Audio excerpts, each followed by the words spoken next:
حضور حافظ ملت رحمۃ اللہ تعالی علیہ نے بڑی محنت اور مشقت کے ساتھ علم حاصل کیا. گھر میں تنگستی تھی، پیسوں کی دولت کی فراوانی نہیں تھی، لیکن دینداری تھی، تقویٰ تھا، پرہیزگاری تھی. طلبا کے لیے ایک بات عرض کروں، آپ نے 27 سال کی عمر میں جامعہ نعیمیہ مراد آباد میں داخلہ لیا. ہمارے یہاں یہ کانسیپٹ ہے کہ ابھی 25-30 سال کی عمر ہو گئی، اب کیا پڑھنا ہے، تو کچھ مطلب ہے کہ سورس آف انکم تلاش کیا جائے.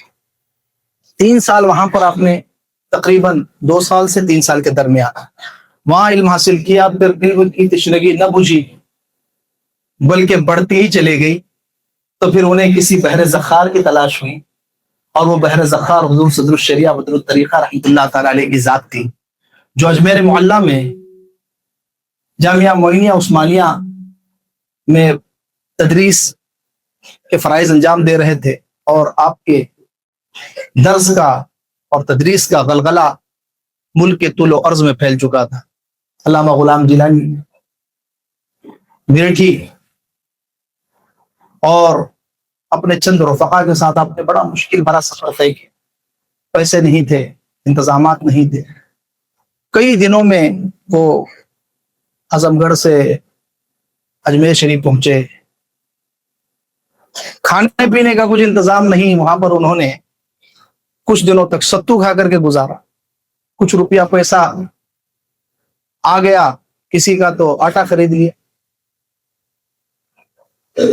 زندگی گزار رہے ہیں، لیکن شب و روز علم حاصل کر رہے ہیں. 7 سال اجمیر شریف میں آپ نے علم حاصل.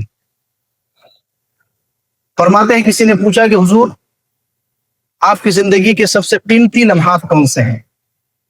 تو چونکہ حج بیت اللہ کر کے تشریف لائے تھے، کچھ ہی دن ہوا تھا، تو فرمایا کہ سرکار کی بارگاہ میں جو لمحے گزارے وہ زندگی کے سب سے قیمتی لمحات ہیں، وہ میرا سرمایہ حیات ہے. لیکن اگر اس سے پہلے مجھے کوئی پوچھتا تو وہ 7 سال جو میں نے سرکار غریب نواز کے قدموں میں گزارے اور میرے استاد مکرم حضور صدر الشریعہ بدر الطریقہ کی تربیت میں گزارے، تو وہ میرے زندگی کے سب سے قیمتی لمحات.